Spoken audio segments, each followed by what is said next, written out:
The Andy Poland Show.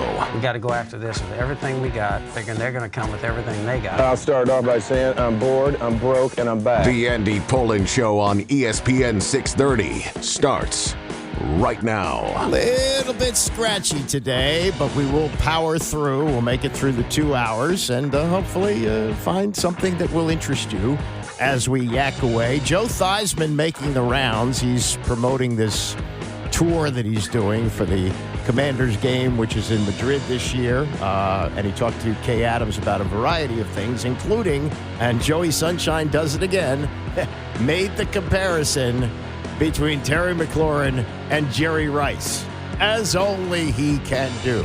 Mike Rizzo speaks. We'll play a few of his comments from yesterday.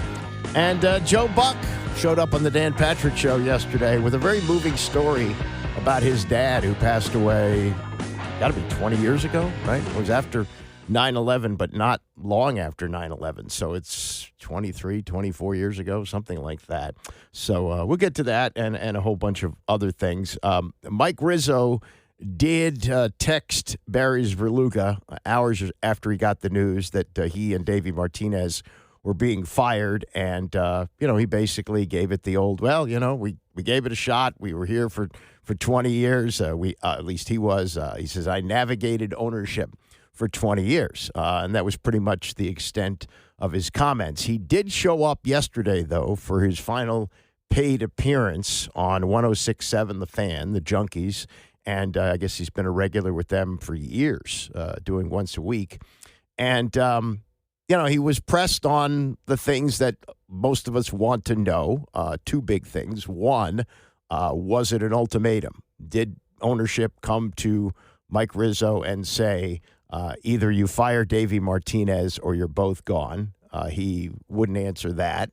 And he was also asked about something that Tom Lavero had in a column the other day, where he said when the Steven Strasburg contract was signed after the World Series, 7 years, $245 million, that was done without him involved in it. That was simply done by the Lerners and Scott Boras, the agent. And after it was done, Mike Rizzo was told, we got Strasburg back, 7 years, $245 million guaranteed. He also wouldn't answer that. But he did talk about how he was fired on Sunday, how he got the news, and what he said in response to Mark Lerner telling him that his services were no longer needed. I was a little surprised, but I wasn't shocked. We had Mark Lerner and I talk every Monday since I've been here. So we're in constant contact at least every Monday since I've been there.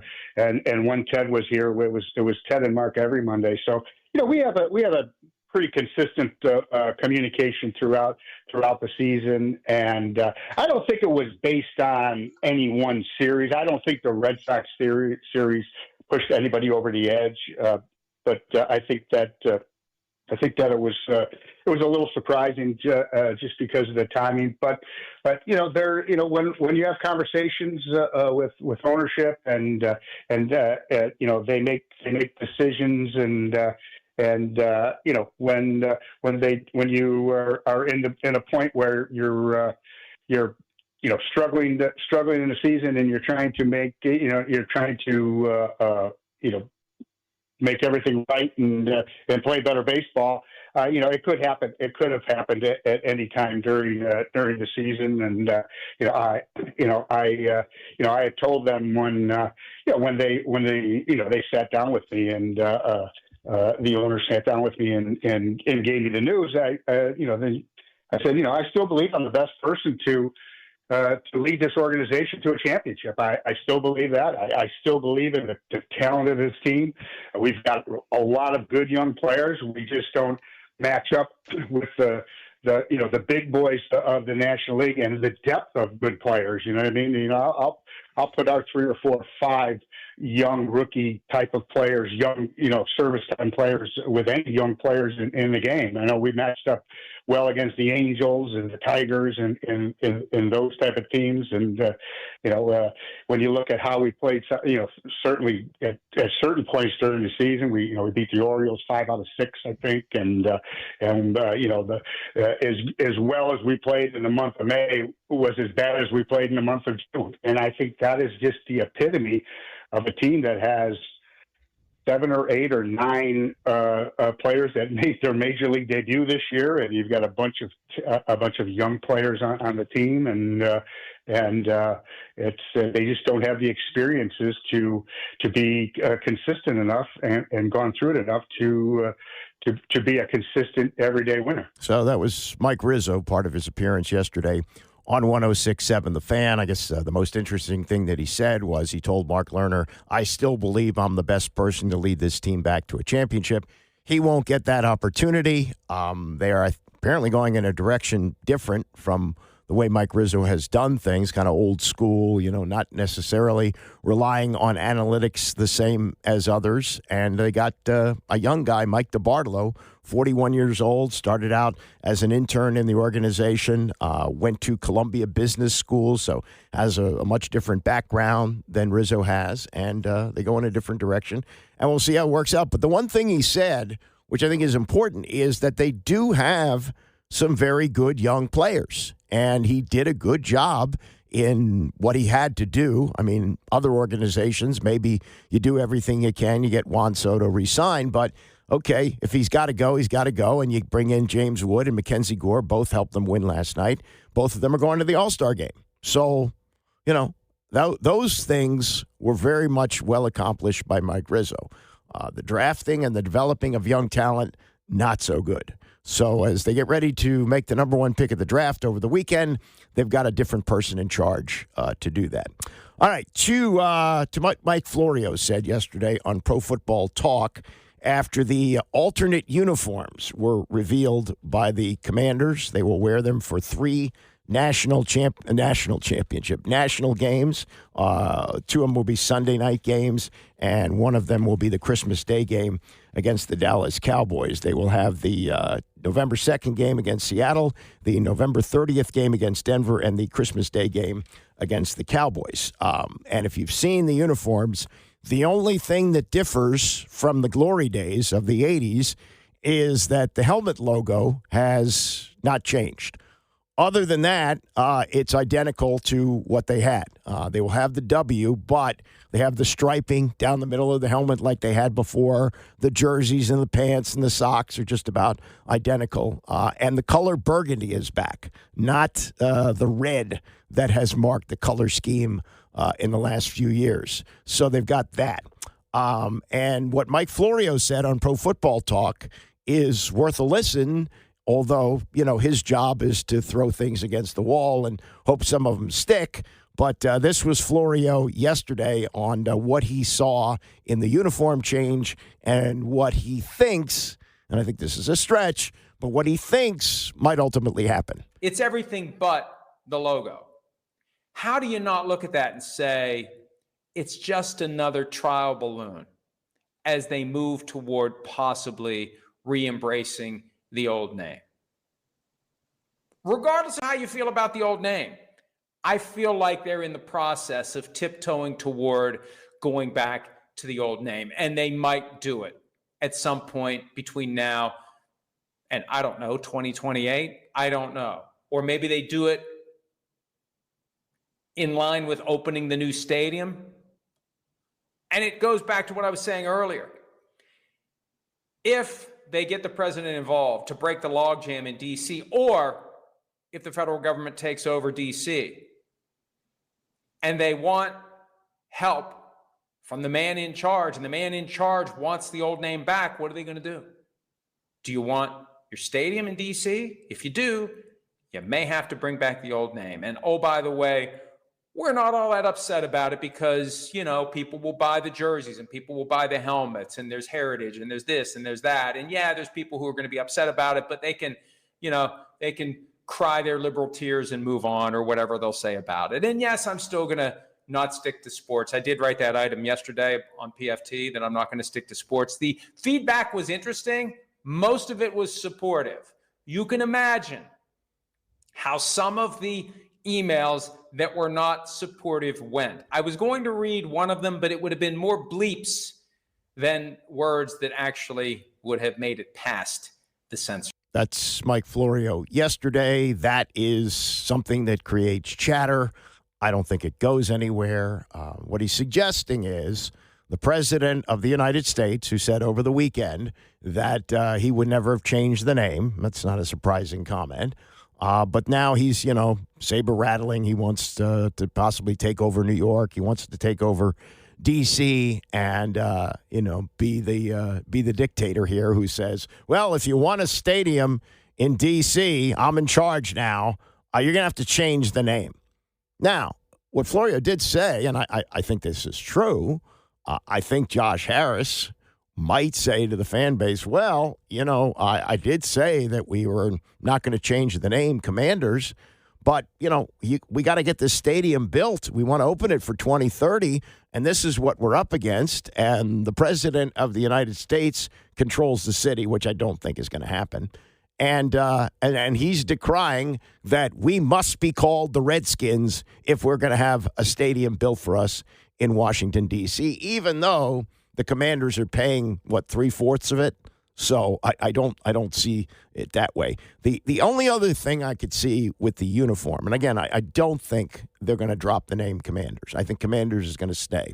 The only possible addition, and I do believe these uniforms, these alternate uniforms, which they're only going to wear for 3 games next year, they will become the permanent uniforms in 2026. I feel very strongly about that. I'd be surprised if that doesn't happen. They will go to those uniforms. The 49ers, you may remember, tried this for a while because, if you remember, the 49ers were looking to build a stadium outside of San Francisco. They're now in Santa Clara, as a matter of fact. But there was, much like when the Giants moved to New Jersey, East Rutherford, for many, many years, they just wore Giants on the side of the helmet. And it wasn't until they went to the throwback uniforms about 25 years ago that they went to the old NY. And I think the 49ers were thinking the same thing. Like, if we have SF on our helmets, the city of San Francisco is going to be a problem for us. Well, they're in Santa Clara now. They got the old SF, and if you look back, like at the Steve Young uniforms, which were terrible, the uniforms that they have now are the classic ones. That's going to be similar to what happens here.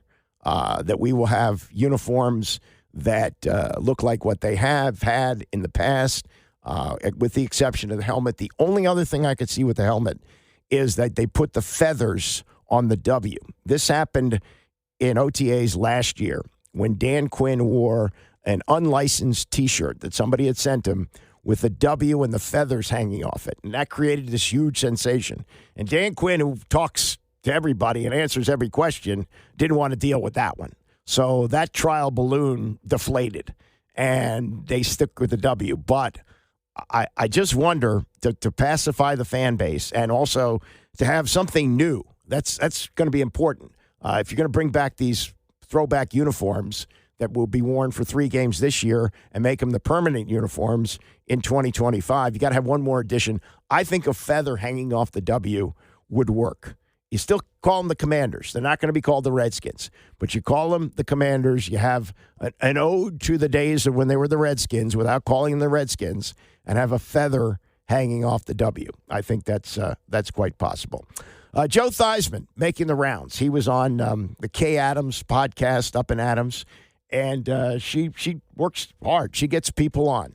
Joe, not hard to get on. Joe will, if you call Joe, he'll talk to you. If you can get his phone number, he'll talk to you for half an hour. But he talked to her about quarterbacks and Terry McLaurin, and they started with what Phil Simms had told her some weeks ago. Phil Simms actually told me that he doesn't think that having young quarterbacks sit is great or beneficial or helpful. And I was sort of shocked by that. And then I think about you and coming on the show, and a couple of years in Canada, you didn't start until year 3 in the NFL. Then you do go on to be the MVP, to be a Super Bowl champ. Do you agree with Phil? How do you feel about those, even in your own experience, those first 2 years helping you? Or do you think you would have played that way and that well regardless? I probably would not have. Back when I was playing and when Phil played, there was a transition from college to professional football. It was a different game, different offenses, a lot different things to learn. Today, the reason why we see so many young quarterbacks having a chance to play is because a lot of what they do in college is what we see at the professional game now. So the learning curve is a lot smaller. The opportunity to be able to see the things, to be able to study the defenses, all the technology that's available for them in the off season. Our off season was an off season.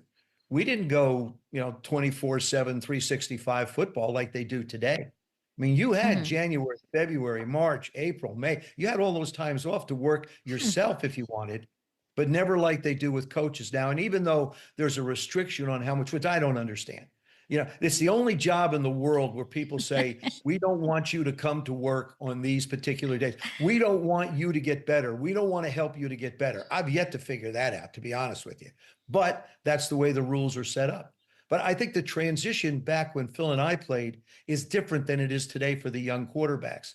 And so they have a chance to jump in really with the things they've learned in college. And a lot of the coaches are taking some of the college stuff that they've done and incorporating it now into the professional game, which even makes the transition easier.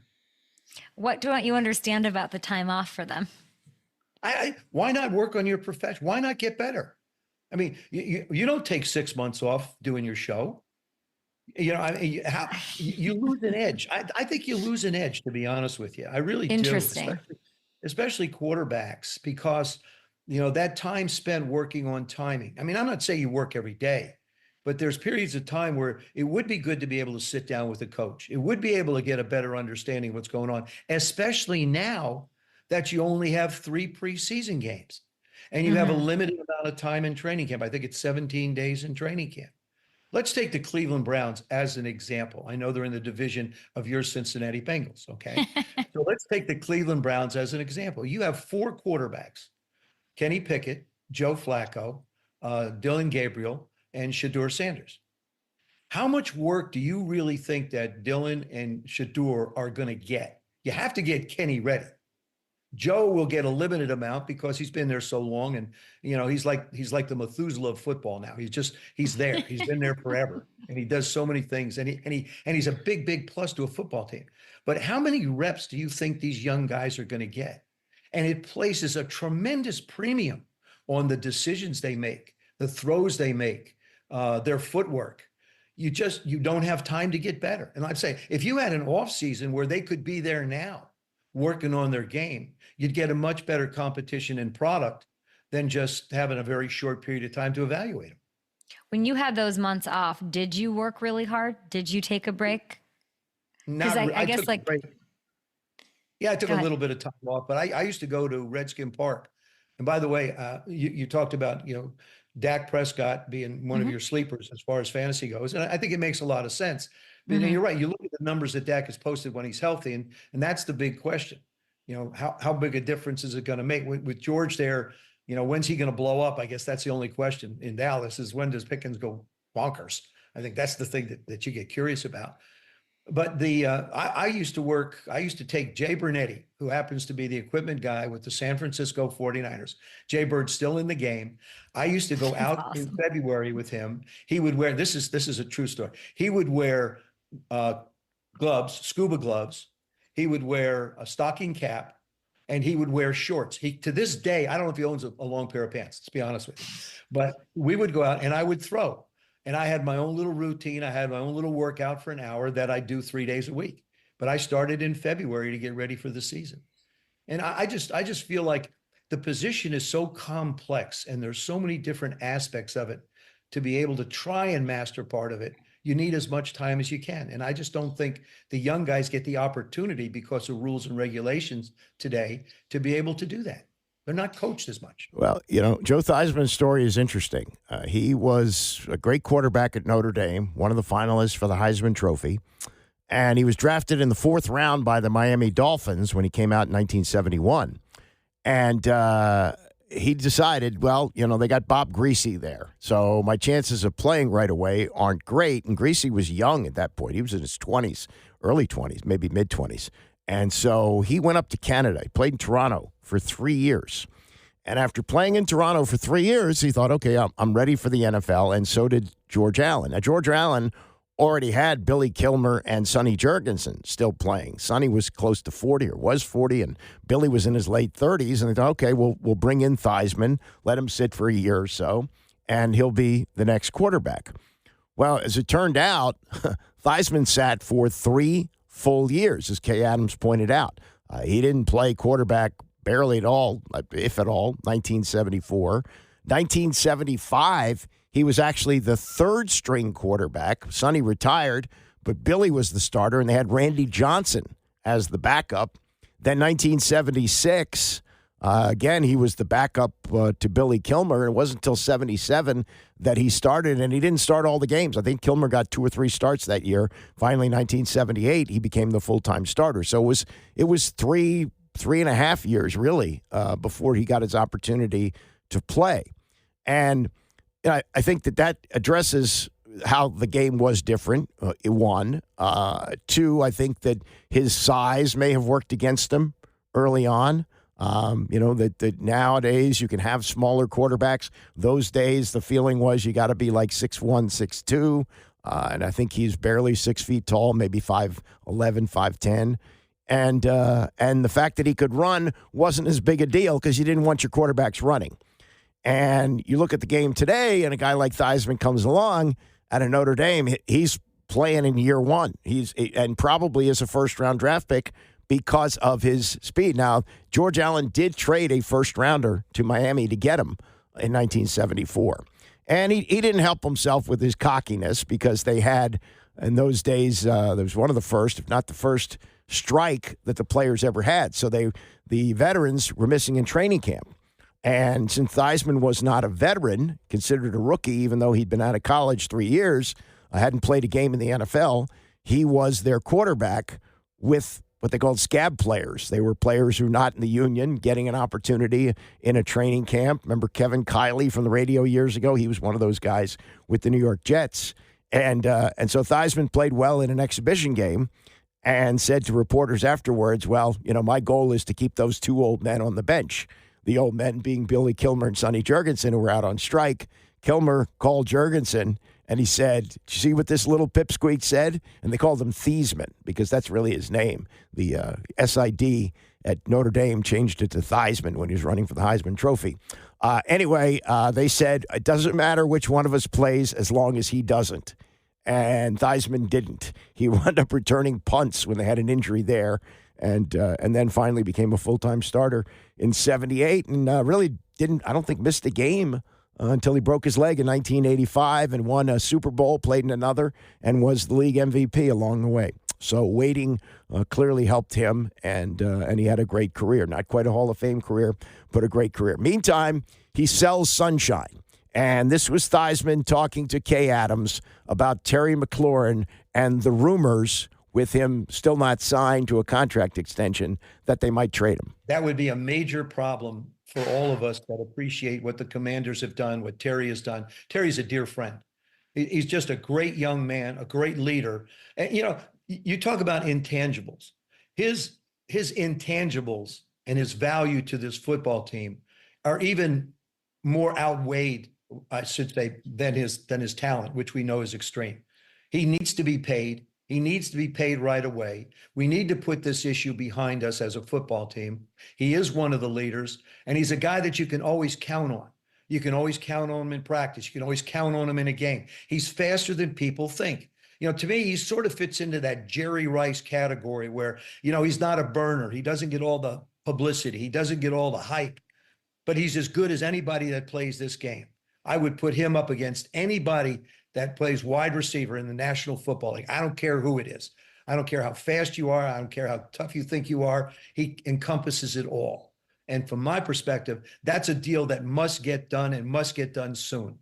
And Adam, I know Peters has done a terrific job with that football team as a GM and putting the team together. And this is one piece you have to have. You talk about putting a house together and building it with brick and mortar. This is the mortar that keeps the bricks together. This is one of the many reasons I love Joe Theismann. To make a comparison to Jerry Rice, seriously? I mean, Jerry Rice is not only the NFL's all-time leading receiver, he is considered by some the best to ever play the game of football.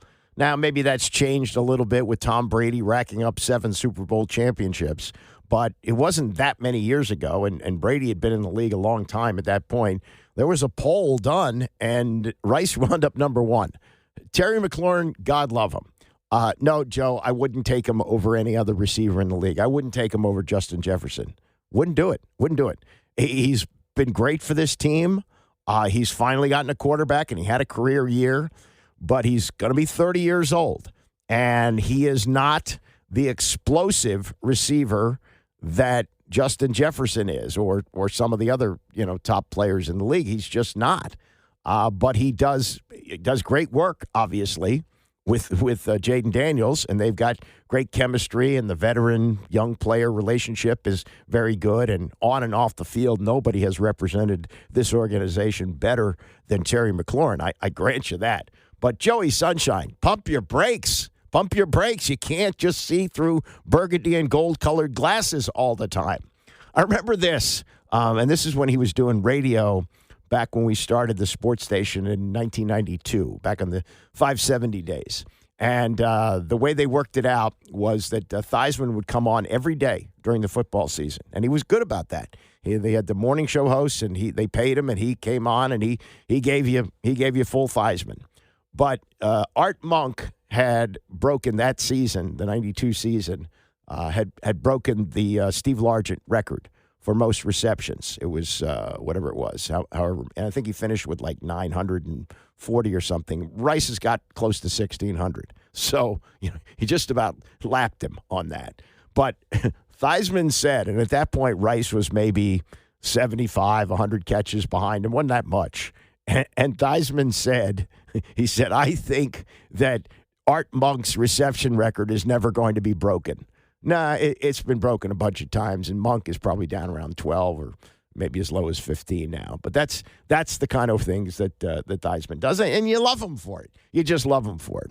But my feeling is they will get McLaurin worked out. It may bleed into training camp a few days. I don't think that's going to be a big deal. We still have what's today. Today is the 10th, and the veterans aren't due until the 12th. So you still got 22nd, excuse me. So you still got 12 days left to get this done. And I believe it's going to get done. But Joey Sunshine, when he's spreading the sunshine, nobody does it better. And to say that Terry McLaurin is the best receiver in the league, I think that's a bit of a stretch there. He's not anymore, but at one point, Davante Adams could have made that case. He's now part of that celebrity golf tournament that's going on in Lake Tahoe. Dan Patrick took his show there and had Davante Adams on yesterday telling his favorite Aaron Rodgers story. My basically first game playing was the Detroit Lions game. I played like 8 plays in the season opener against the Seahawks. We opened up the season. And, I kind of got my feet wet in that game. And in the Detroit game, I got a few more meaningful snaps. So I get out there, and one of my first snaps, I'm on the right side, and I'm by myself. And we had a signal that was this, and we had a signal that was this. Oh, close. So, very close. So, and especially when it's full speed, mid cadence. Aaron said, green 19, green 19. So I see that in basically the timing that you got. Now, when you're dealing with a person like Aaron, and you come to learn, the details are very, very important, right? So this signal is for when you're by yourself. So you wouldn't get this signal typically if you're over there with another tight end or another, a slot receiver with you. And I was outside. I wasn't playing in the slot as much at that point. So if you get this, it's typically for when you're alone. You get this, that's a 2-man concept, right? I'm just a rookie coming in. It's my second game playing. I'm not really ready to, process all that, especially not mid-cadence, which I don't even know if we ever even did that again after that. I think it might have been a test and I failed it. But I'm over there in the boundary, and green 19, and he does that. So, boom, I almost pooped myself for sure. And then I say, okay, well, I'm going to run the slant. I think this is the slant. So I come off the ball and I run full speed. Now, the problem with that was that the other route is a one-step, like stop right where you are. So you're not moving anywhere, and the ball's coming out immediately. So as soon as I drive off the ball, take that step and stick for the slant, the ball's flying to the where I basically was standing before I even moved. And then I'm looking at him. I flip my eyes to him, and then I see the ball. So I flipped it, and I'm like looking back and forth, and I'm like, and he's flying at me. Just this, when you see that finger come out and he starts skipping, you know it's problems. So I see him skipping over toward me, and I've seen it in practice, but I wasn't. It's less embarrassing in practice because you're around all your teammates, and we were all getting it. He softened up over time, so he doesn't really do that anymore. But that was 12 years ago. He was a little bit more fiery. So, but what's that like going back to the huddle? It's not. Well, first of all, I had to deal with it before I even got to the huddle because he's literally approaching me as this is happening. So I'm going to him and I say, I thought you gave whatever. And then in the moment, I think that's sometimes the worst thing to do, whether it's to your parents, to your uncle, your veteran quarterback, is to say something that isn't like a legitimate response to them. Yeah. And I thought it was a legit response because this signal and this signal are damn close. So I'm like, I thought you meant the other one. And then he taught me what details are about. And he says, breaks that whole thing I told you down about the 2-man versus 1-man concept. And you got to be able to take care of that in your head. Like, I'm not going to give you a 2-man concept to a 1-man side. So you have to understand, you got to do the math quickly and make that work. So right then I said, okay, that next week I just dove into the details different. And I mean, the man changed my life because he got me dialed into the, knowing just how important small things are in this game. That's Davante Adams, who has made stops with Aaron Rodgers in Green Bay and New York. Did not join him last year as he was with the Raiders, and now he's with the Rams. So you got Rodgers with Pittsburgh, and you got Davante Adams with the Rams. The other takeaway from that is football is such a mental game. I mean, I'm sure, as you heard him describe there, that there are two signals that look very similar. And one signal you'd have to know Rodgers wouldn't give you based on the coverage. And you got to do all these calculations in your head along with the audible change. I'm sure that there are hundreds and hundreds of players who are talented enough physically to play in the NFL, but they don't make it because they don't handle the mental part of the game. And that's not just quarterbacks who have to do more mental stuff than anybody else. It's players at every position. I think that's a really good illustration of that. And here's a rookie coming in with great physical skills, and everything's looking hunky-dory when the game plan is very simple in training camp and in the exhibition games. But when you get to the regular season, having only played 8 plays the week before and now slipping into a full-time role, you got to know what you're doing mentally. And I think that really explains that very well. That was Davante Adams yesterday on the Dan Patrick Show. Coming up, Patrick Mahomes, fat. Whew, it's getting ugly in Kansas City. Stay with us. It's the Andy Pollin Show, ESPN 630. The Andy Pollin Show on ESPN 630, the sports capital. 5 Super Bowl appearances for Patrick Mahomes. 3 straight. 3 Super Bowl championships in those 5. Jaden Daniels aside, if he played in Washington, when he would walk around town, people would throw rose petals at his feet. Oh, my God, the best quarterback in the NFL. And there's, legitimate talk that with 3 and not 30 yet, that if he could possibly pass Tom Brady. It's not out of the question. Now, Andy Reid's not going to coach forever. He's my age. But Mahomes seems to me, if he were my quarterback, I would have no complaints.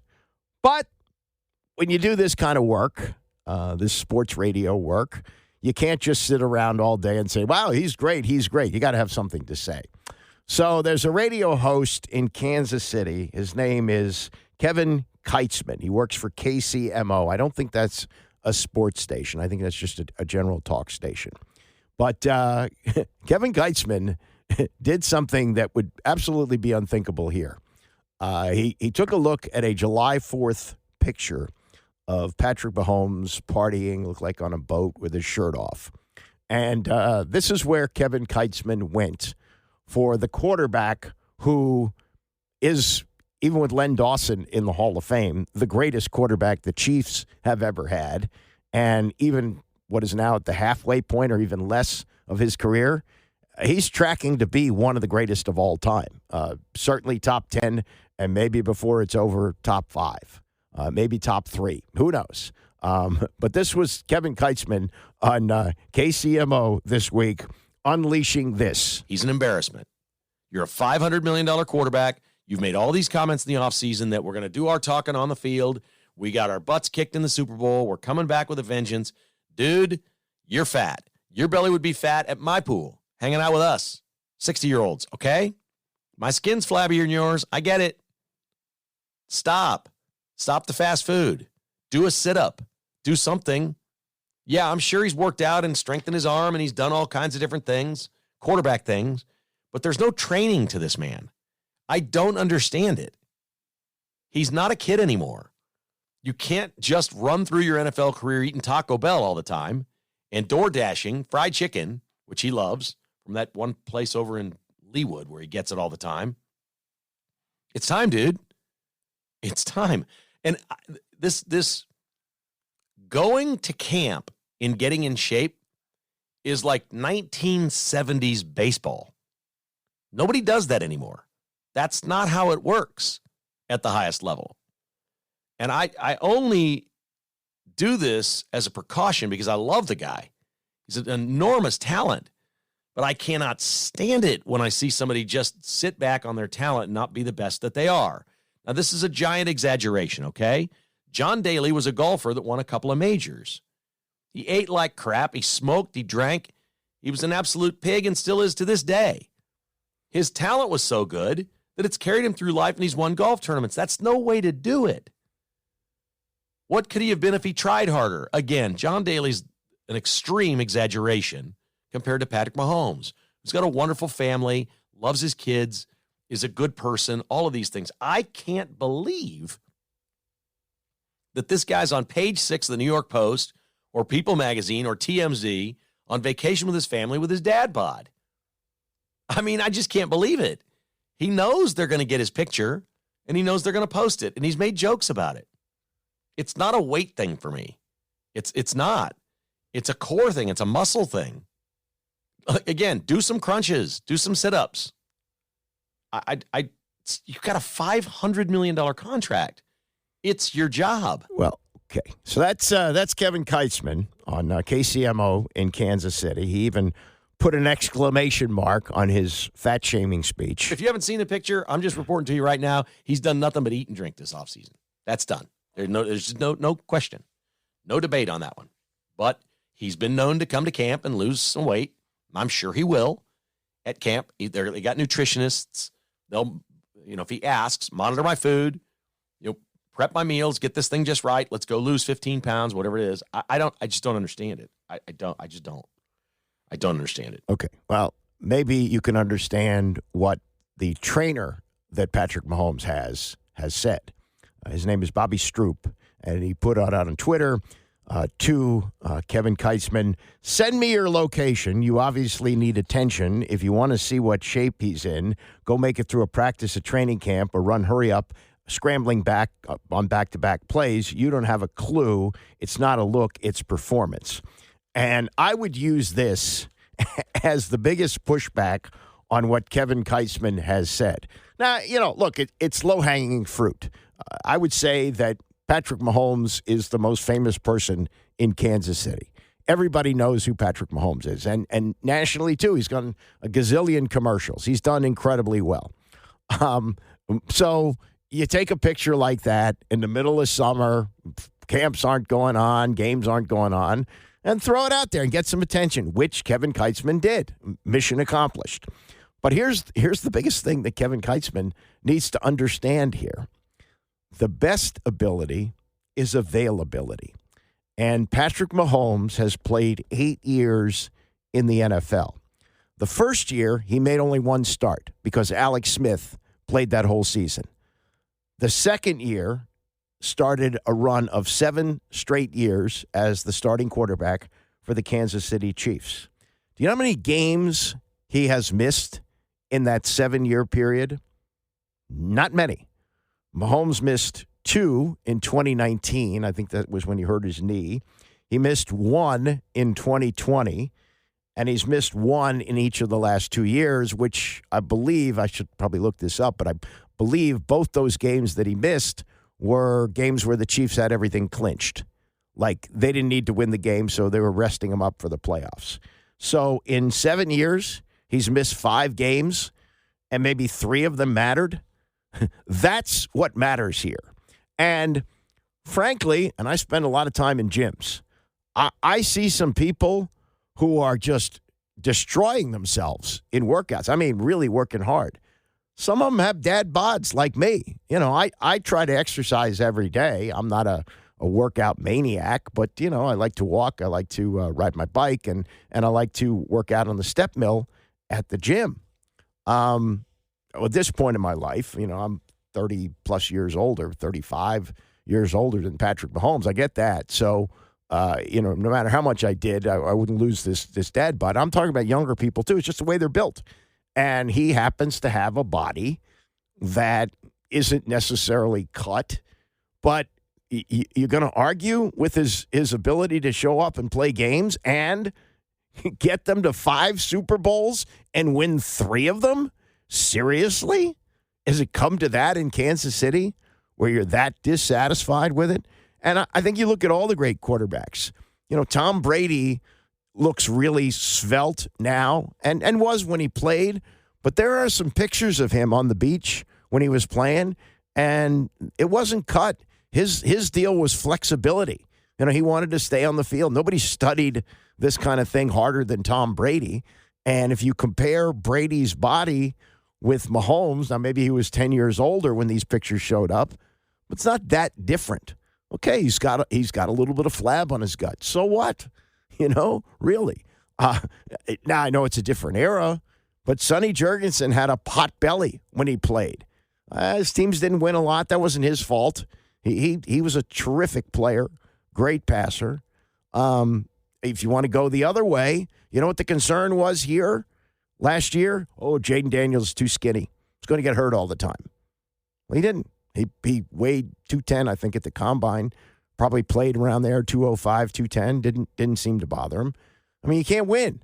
And when you do what Kevin Theismann does, and I understand it because I've done a form of it for many, many years. Sports radio just celebrated its 38th year a week or so ago. So I get that. But, you know, you're going to say that the quarterback who has had unprecedented success in Kansas City and has had one of the most successful runs ever in the history of the National Football League, which goes back over 100 years, you're going to say that your quarterback here who's done all that is a fat slob who's undisciplined and needs to get himself in shape, and it's your job because you make a half $500 million? Oh, come on. Seriously? And I agree 100% with the trainer. Now, if he starts to miss games, yeah. And that sometimes is a wake-up call for players that they decide they want to get themselves in better shape. This is what's going on with Luka Doncic right now. Right? And he is missing games because of injury. And the feeling is that LeBron, who has kept himself in remarkable shape and has played over 20 years in the NFL and at 40 is in better shape than most of the players in the league, he's going to be an influence on him. But to call Patrick Mahomes an embarrassment, come on. Embarrass us here. Jaden, embarrass us the same way that Patrick Mahomes has embarrassed the Kansas City Chiefs in taking them to 5 straight Super Bowls and winning 3 of them. Really? Or 5 Super Bowls over 6 years, whatever it is. I mean, he is everything you could ask of a quarterback other than to win every time he played in the Super Bowl. He's done that. And to say he's an embarrassment, right. And the proof is in the fact that he's missed 5 freaking games in his entire 8-year NFL career. That is something that I think Kevin Theismann needs to look at. All right. Coming up in the next hour, speaking of attacking people you wouldn't expect to be attacked, Sally Jenkins lays the lumber to the McEnroe brothers, particularly John McEnroe. Kind of a surprise because he's considered to be one of the best analysts in sports, much less tennis. But we'll get to Sally's attack and more as we continue. It's the Andy Pollard Show, ESPN 630. I would imagine if you're under 60, the name Joe Coleman may not mean too much to you. But to me, over 60, Joe Coleman is a meaningful name. And it brings up some memories of, well, what led to the baseball team moving when I was 13 years old and the long walk in the desert. 33 years without baseball. And Joe Coleman plays a role in that. We'll talk about his life as he's passed away. Plus, Frank Layton has died at the age of 93. He brought some fun to the NBA. Been out of coaching for a long, long time, lived a long life, and we'll enjoy some of the things that he said coming up later this hour. I have enjoyed John and Pat McEnroe doing tennis for years.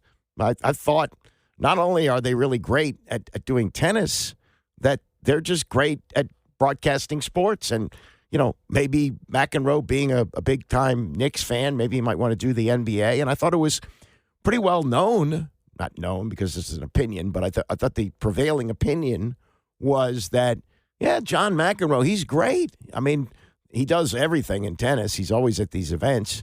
He works for a variety of networks. You know, he's a tennis treasure. Well, who wouldn't want to celebrate John McEnroe? He is some thought to tennis what John Madden would be to football. Well, Sally Jenkins of the Washington Post, who has covered a lot of tennis. I mean, and she's got friendships, and she did a story several years ago about Martina Navratilova and Chris Everett, which should have won a Pulitzer Prize. It was great. I mean, she knows the tennis world, and she knows the game.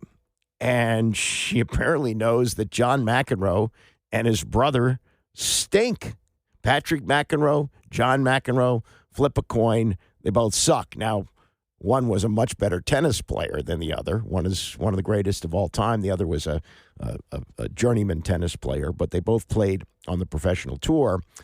And this is what Sally does today in her column, which is, again, surprising to me. I to be honest with you, I don't watch hours and hours of tennis, but I do watch the majors and the finals and things like that, so I'm familiar with them. My wife watches a ton of tennis. She watches it all the time. But, you know, I've never felt watching a match that John McEnroe was doing that he wasn't doing good work. Not so, according to Sally. She starts the column this way. Please, someone in American television, break the McEnroe grip on tennis microphones. Belching up words is not broadcasting, a craft John McEnroe has never learned. Johnny Mac has become an entitled air quaffer, a lapsed past master turned trifler who refuses to work at it. Witness how he tends to butcher the names of anyone not ranked in the top 5. As for the younger Patrick, he burps out banalities with the same offbeat effect as his bro, apparently believing it passes for alert observation. You need Pepto after listening to them for 2 hours. Wow. Coupled in the ESPN broadcast booth at Wimbledon this week, they have given the viewer about as much information as a couple of air compressors, complete with the irritating hissing. And then she throws out some of the cliches that I guess she's written down. Highly skilled play there from Djokovic, playing at a very high level out there today. He found an extra gear here early in the 4th. Who'd have thunk it? He's a GOAT, this legend. He has come to play. It's not how you start, it's how you finish. Thanks for those insights, boys, she writes. More from Sally about John. He calls virtually all the top matches, from ESPN to NBC to TNT, and cuts to do cameos for BBC and Tennis Channel without doing a lick of ostensible homework. McEnroe at the French Open last month, actually late to the set on the day of the men's final. His chair was vacant for long minutes as Chris Everett and Tim Henman covered for him. When he finally arrived, Everett teased him he was always late. Henman said they waited hours for him. His retort, that's your problem. Now, to be fair, it pretty much is, because the networks keep hiring him and keep putting him on. And, you know, until I read this, I didn't really realize that there was much backlash for him. But, you know, what she's writing about is pretty much the Tony Romo story, that Romo comes into the booth right out of retirement, knows a lot of the schemes, picks up on things, and is able to predict plays. Romostradamus was what Jim Nantz called him. She points out at the end of the column, when each retired, he knew the games and habits of his opponents and how to find all the angles against them. Those days are over. Now they are just examples of what the great Edward R. Murrow warned. Your voice, amplified to the degree where it reaches from one end of the country to the other, does not confer upon your great wisdom when your voice reaches only from one end of the bar to the other. And maybe they're guilty of that. It's understandable. John McEnroe's close to my age. He's in his mid-60s. He's made a lot of money, both on and off the court. He doesn't need the job. He's showing up because they want John McEnroe on their broadcasts. And the fact that he's not doing preparation, nobody that I know of until now has really taken him to task for it. She writes, more and more in recent years, the McEnroes think nothing of confessing their ignorance live on the air, especially when it comes to mid-ranked Europeans. I would point out to Sally, and not necessarily disagreeing with what she's writing here, because she's listened to far more tennis coverage than I have, and has done some homework here, and has done the legwork of chronicling what they say in the broadcast. But Charles Barkley makes $21 million a year to do essentially the same thing. I mean, it's a good joke that he doesn't know the names. And, he'll say, oh, that dude in the headband, something like that, and everybody will laugh about it. And Frank Caliendo pointed this out a while ago. He says, the less preparation that Charles Barkley does, the better it seems. Yeah, he may be right on that. She points out a gaffe that he had at the Australian Open a couple years ago. We shared the booth with Patrick during Francis Tiafoe's second-round match against Jun Cheng Jerry Shang. What is this Chinese guy's name, Jerry? How did they come up with Jerry? Is he the only guy from China named Jerry? Actually, Patrick observed delicately, Shang lived in Florida. Yeah, I guess if tennis was a higher profile sport, we might have gotten some big pushback on that. I was not aware of that. So I will watch with a more critical eye, I guess. But again, especially John, I've really enjoyed him on tennis coverage, and I think he's been insightful. Now, the lack of preparation, maybe that's fair, and it really hasn't bothered me because I haven't really paid that much attention to matches involving mid-level Europeans. I'm more interested when they get to the semifinals and the finals. But that's something that I did not expect. Like when you pick up a Sally Jenkins column, it might have been, she's lost one of her whipping boys now in Dan Snyder, but it might be Roger Goodell, who she takes on frequently. John McEnroe? Really? Well, okay. Zygazint. This was a story that was floating around a few weeks ago. Pablo Torre, who does the podcast Pablo Torre Finds Out, did some homework on this and found a 61-page document, which was a collusion suit filed by the NFL owners in connection with Deshaun Watson getting that fully guaranteed deal, $240 million in 2022.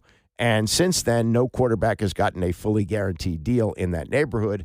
And they found in this collusion suit there was evidence to show that the owners did, in fact, collude to make sure that there was no second contract like that. There was even text messages between a couple of owners, one thanking the other for not doing fully guaranteed money on Kyler Murray's deal with the Arizona Cardinals. I mean, there was enough there, but the suit was thrown out in January, and there was no appeal by the union.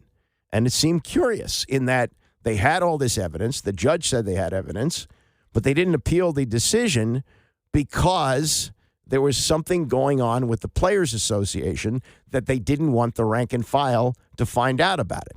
And this is how Pablo Torre explained it when he was on the Dan Patrick Show last month. They've dreamed of this, right? Because in this document, it's not merely the Mike Florios of the world who are yelling about this and saying, this is how they're like backstage. Trust me, you see it in 4K quality. It's been described to me, this document, as a holy grail for the union. And so why did they not want this out there? A couple of reasons, but I think the best summary to dumb it down for everybody, because there's a lot here, is that the NFL Players Association has been the product of a regime change after DeMaurice Smith, their executive director, in which J.C. Tretter, former Browns center, became the NFLPA president, two-term president. But this same month of March 2022, by the way, he got cut from the Browns. Simultaneously, D. Smith, that same month, March 2022, says, okay, I guess I'm on the way out. J.C. Tretter decides, I'm going to run this search in a very confidential, secret way. It's going to result in this new guy, Lloyd Howell, the new executive director of the union, which is all to say that when it comes to why the union didn't act, you look to J.C. Tretter, you look to Lloyd Howell. There's a lot there in those two guys that's in this story, in this episode, but they did not want this released in part because J.C. Tretter, in the document, is referenced privately trashing Russell Wilson, blaming him, Russell Wilson, for not getting the fully guaranteed contract that everybody wanted him to get. To your point, of course you want the full guarantees. J.C. Tretter, president of the union, is privately insulting Russell Wilson, saying that he is the reason why we're never going to get the full guarantees again, effectively. And so if you're the president of the union who wants to be the next executive director of the union to replace the guy you handpicked to replace D. Smith, this is something that looks terrible, I have been told. And so, again, cover up, you could argue, as much as these infractions, these, I won't say crimes for legal reasons, but as much as these missteps and embarrassing things are bad, the cover up, Dan, that's always worse, right? And the question of why didn't you hear, it's about self-interest from individuals instead of the collective good of the players and the union, which is why this is such an insanely interesting story to me. That was Pablo Torre last month, not long after he put this out, that they had a 61-page document that was a suit against the owners, essentially saying there was collusion, that after the Deshaun Watson deal, the owners circled the wagons and said, we're not going to let that happen again. So why didn't this get out? Why wasn't the Players Association, with all this evidence, which the judge in this case said, Christopher Droney, or the arbitrator, said that, yes, there was information here which details collusion, but there wasn't enough evidence here to come up with a ruling against the owners. And the Players Association covered it up because, as Torrey points out here, C.J. Tretter, who was the head of the Players Association, looked at the Russell Wilson contract, which was not fully guaranteed. Like, Wilson didn't push harder for fully guaranteed money. Therefore, he screwed the union's case, and he criticized him, which is documented in the 61 pages. They didn't want that to see the light of day. So enter Don Van Natta, who is one of the great investigative reporters we have. He works for ESPN, and I will forever be indebted to him for the story that he wrote about Dan Snyder in October of 2022 or 2021, either one, 2022, I think, which really pushed the wheels in motion to get the sale, which happened in April of 2023. So Van Natta, as far as I'm concerned, is the Bob Woodward and Carl Bernstein of sports today, combined in one. Although he often works with Seth Wickersham, he didn't do it in this story. But he is talking about what Torrey has outlined there, an unusual confidentiality agreement between the NFL owners, the senior leaders, and the Players Association. And he talks about what happened in January. Arbitrator Christopher Droney ruled there wasn't sufficient evidence of collusion by the owners in contract negotiations after the Deshaun Watson deal. And they said, and we've had this in baseball. There was a ruling against the owners back in the 80s that the owners colluded under the instructions of Peter Ueberroth, the commissioner, to not sign players to enormous contracts. And there was a big settlement on that as the owners were found guilty of that. Van Natta writes, any such collusion to keep salaries down would violate the collective bargaining agreement. But Droney concluded that the Players Association showed by, quote, a clear preponderance of evidence that Commissioner Roger Goodell and the league's general counsel, Jeff Pash, had urged owners to restrict guaranteed money. Well, that's collusion, right? It is. So after Pablo Torre comes out with this podcast where he exposes all of this, players around the league are going, hey, wait a minute. How come we didn't know about this? How come nobody told us? You had an arbitrator who said that there was evidence there that Goodell and the league council conspired to violate the collective bargaining agreement. So, as Van Natta reports, Tuesday night, nearly 6 months after the decision, the NFL Players Association, led by Executive Director Lloyd Howe, decided to seek an appeal of the ruling. So this is going on right now. Attorney Peter Ginsburg, who represented many NFL players for decades, said he was stunned to hear about the confidentiality agreement. Like, we didn't know about this. Remember Lorenzo Alexander, the one-man gang, played here for 5 or 6 years, terrific player, 15 years in the NFL. He served on the executive committee from March of 2014 through March of 2021, and he told ESPN during that time there typically was some type of communication or updates as far as that's what's going on, this is what's going on, especially with the president. The executive committee members might not have been called up for day-to-day stuff, but typically the president and executive director work pretty closely from my experience. So what you had was the head of the Players Association working with the president of the Players Association to keep this out of the public eye and, more importantly, out of the eye of the rank and file. So now that this appeal has been filed 6 months later, according to Van Natta, a source familiar with the league office said the NFL notified its union of its intention to seek legal fees and costs in excess of $12 million. So they're trying to scare him off. Okay, you want to have an appeal? You lose the appeal, you're going to owe us $12 million. Okay, we'll see where it goes. But good work by Pablo Torre and waking up the players to the fact of, hey, wait a minute. Maybe we got screwed here. Maybe we have a case that could win on appeal, and the Players Association buried it because they didn't want it to get out that the head of the union was criticizing one of its players for not insisting on guaranteed money. Fascinating story. Van Natta does great work, and we'll see where it goes from here. All right, I will try and get my voice back in better shape for tomorrow. Bram is coming up next, and I'll see you on Friday morning in the AM at 9 a.m.